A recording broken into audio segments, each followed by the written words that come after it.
สวัสดีวันเสาร์ค่ะวันนี้เราเจอกันอีกแล้วนะคะกับ TRC รังสิตนวนครนะคะวันนี้นะคะก็เราจะพาไปดูไฟท้าย HRV นะคะแต่ยังไม่มีลูกค้าเข้ามาดูเลย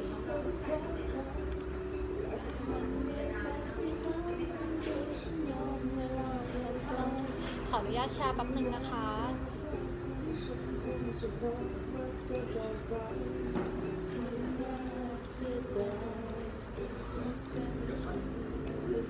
สวัสดีคนดูค่ะ3 คน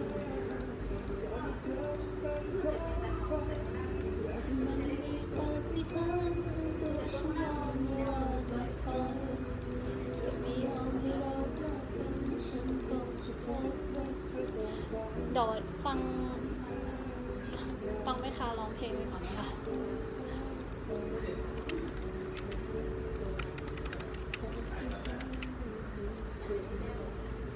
สำหรับคนที่เข้ามาดูเรานะคะฝากกดไลค์กดแชร์หรือกดหัวใจรัวๆหน่อยนะจ๊ะ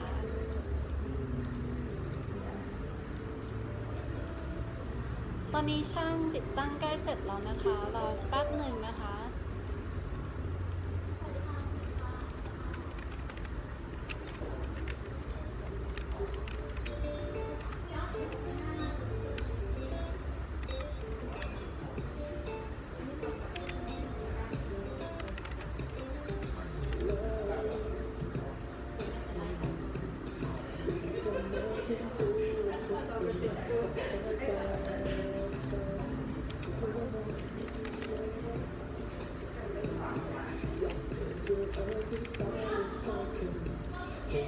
ขอบคุณนะคะสำหรับลูกค้าที่กดหรือเพื่อนๆที่กดไลค์ให้นะคะ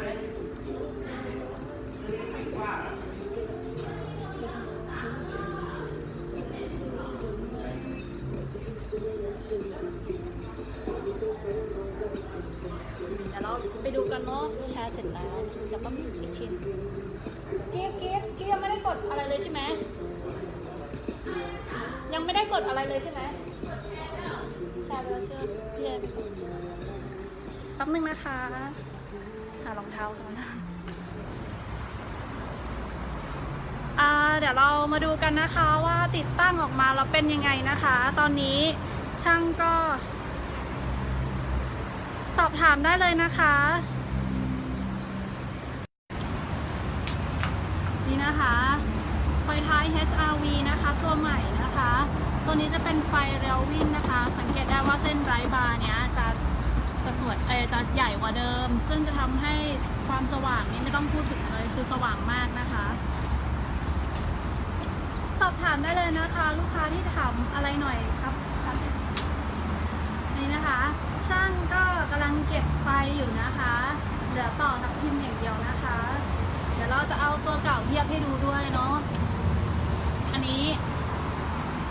จะคล้ายๆแหละใช่คล้ายเลยนี่ตัวเก่าของลูกค้านะคะส่วนนี้จะเป็นตัวที่ติดตั้งใหม่ไปนะคะอันนี้นะคะแบบเก่ากับแบบใหม่เทียบให้ดูนะคะ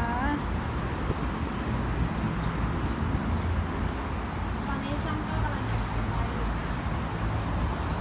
นี่ก็ของเดิมของลูกค้านะคะเราก็ถอดเก็บใส่กล่องให้ลูกค้านะคะเดี๋ยวให้ช่างมาเก็บให้นะนี่นะคะของเดิม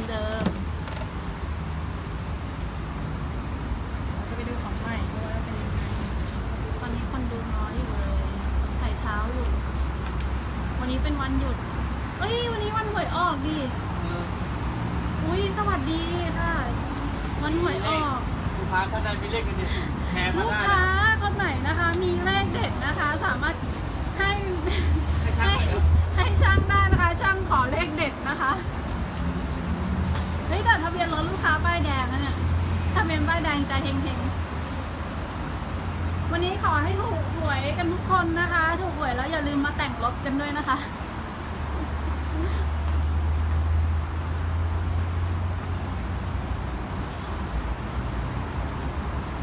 พี่กุ้งแล้วต่อไปเสร็จหมดยังแล้วนี่เก็บสายไฟนะ น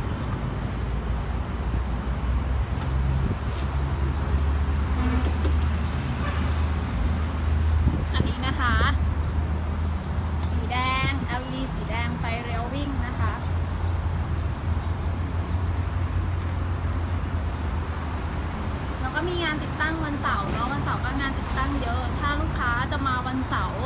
ต้องนัดคิวล่วงหน้านะคะ คุยแจกเดือนแล้วผมว่าผมจะไม่เอาด้วยก็มันทำหลายตัวไงแต่ประเด็นคือมันไม่คือจริงๆมันไม่ เอ้า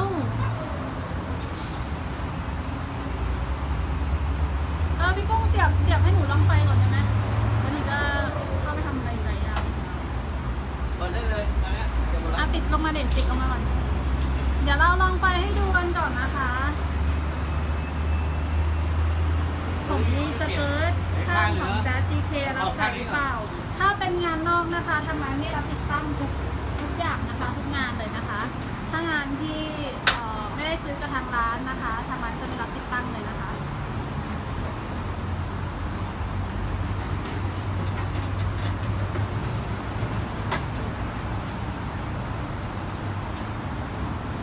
ขอโทษด้วยนะคะลูกค้าไม่ได้รับติดตั้งค่ะ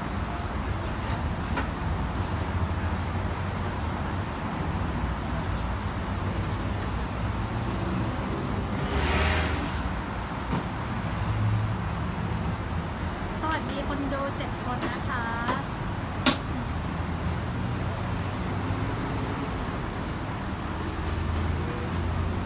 สวัสดี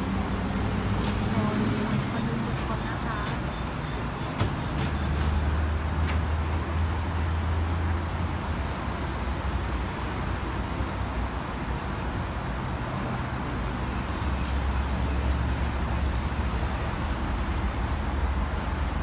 ข้างนี้ใส่ไฟแล้วใช่ป่ะ ใช่ ใส่ทับทิมยัง ฝั่งไหนฝั่งนี้นะ อ่า กำลังคอยอยู่ อันนี้นะคะทับทิม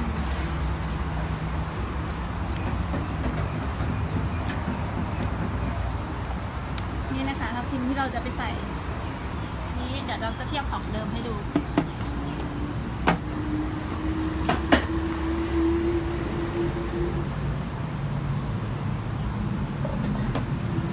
อันนี้เป็นทับทิมเดิมนะ กับของที่เราจะใส่ใหม่จะเป็นตัวนี้ เพราะว่ามันจะเป็นเส้นลายบาร์ต่อกันช็อปไฟท้ายนะคะนี่นะ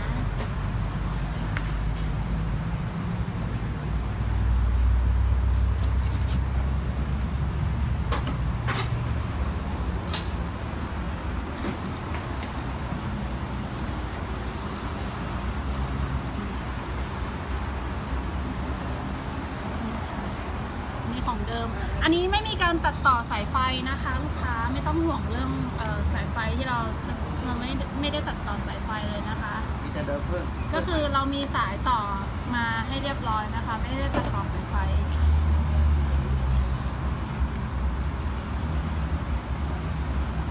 ค่ะขอบคุณค่ะนี่ของเดิมอันนี้ลูกค้ามาจากไหนนะ ลูกค้าก็นัดคิวเราเป็นคิวแรกขอคิวเช้านะคะ เปิดร้านมาก็เจอลูกค้าเลยนะคะ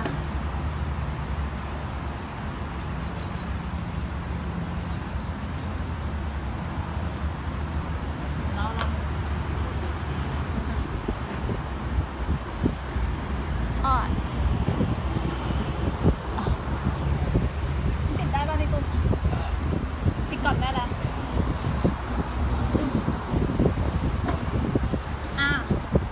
อันนี้นะคะที่บอกนะคะมันจะต่อแบบนี้จะสวยงามมากอันนี้เราใบ้หวยกันนิดนึงนะคะ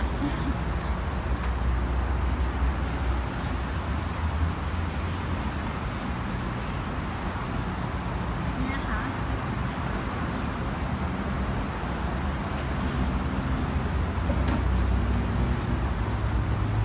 ดูใกล้ๆอันนี้แบบยังไม่เปิดไฟเลยนะคะ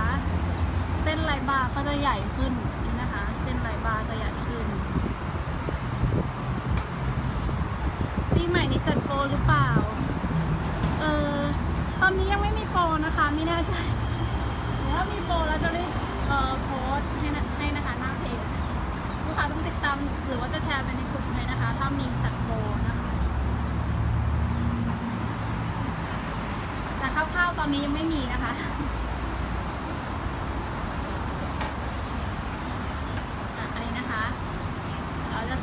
างหนึ่งนะคะ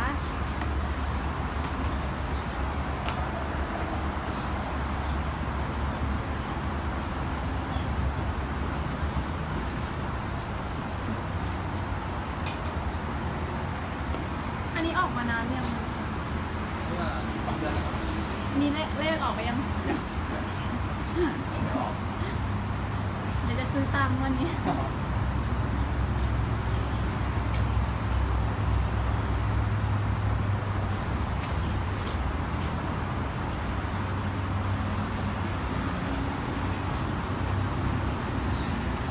ใส่เดียวยึดเป็ดไปแล้วไม่โดนเขาเรียกเลยว่าจะเอามาอะไรฝั่งนี้เป็นฝั่งนี้เป็นมาเรารอดไปตรงไหนมันรอดยากเลยเราก็สอนยังไงเป็นมาอย่าง ชุดไทย R Civic SD รอบคัน รอบคันอยู่ 14,900 นะคะ ชุดกันชนรอบคันไทย R นะคะ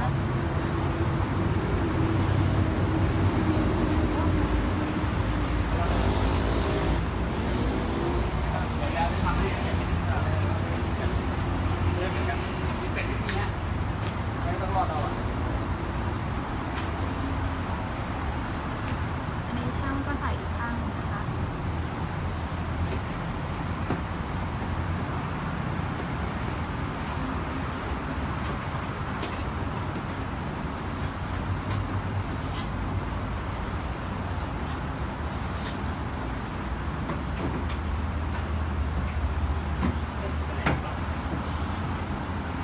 อะไรอ่ะ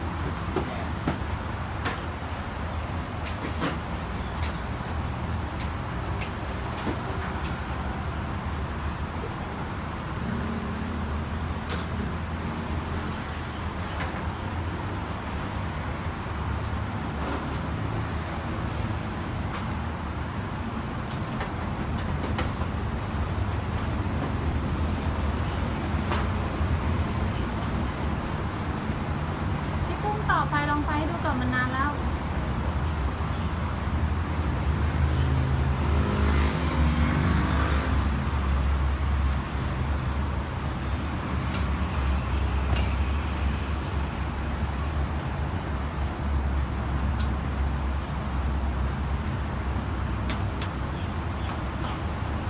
รักลองไฟหน่อยดิ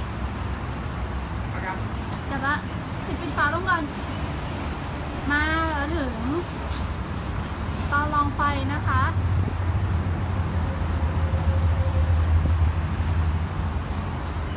นี่เปิดไฟหลีใช่ปะ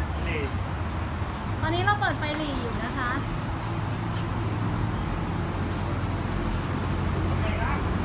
ต่อไปเราเหยียบเบรกนะคะ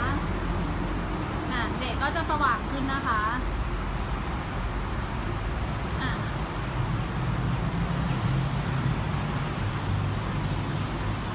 ตัวนี้นะคะไฟเลี้ยววิ่งเหยียบเบรกขนาดไหนเหยียบเบรกครั้งวันอันนี้ไฟเลี้ยววิ่งนะคะไฟถอยอ่ะ ผมแกรถมา จริงจังรถอยู่ที่ลูกค้านะ เข้าไปอ่านหน่อยสิเป็นไม้จะมือเลย นี่นะคะไฟเลี้ยววิ่ง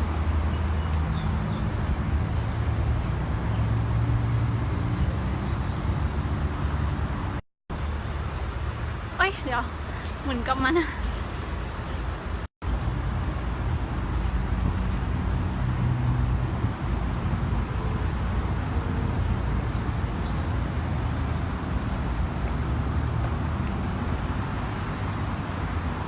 ร้อนแล้วเนี่ย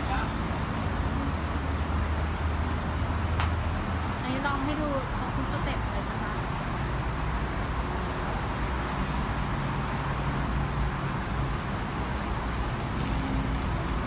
เหยียบเบรกด้วย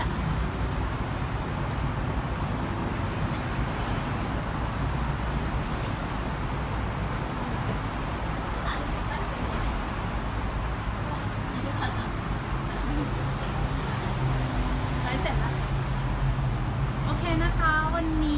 เราก็ให้ดูตรงใกล้ๆอีกทีนะคะไม่ต้องกลัวนะคะเรื่องความสว่างมากๆ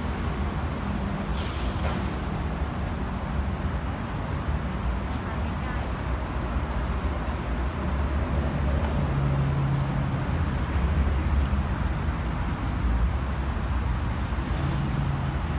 โอเค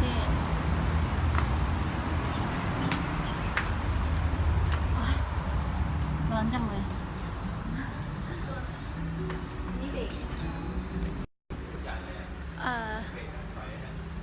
ตัวนี้นะคะ ถ้าลูกค้าสนใจสินค้านะคะ ตัวนี้จะเป็นไฟ ติดต่อสอบถามได้ที่ TRC Motor ไฟขาว Sport เป็นไฟ นะคะ ขาว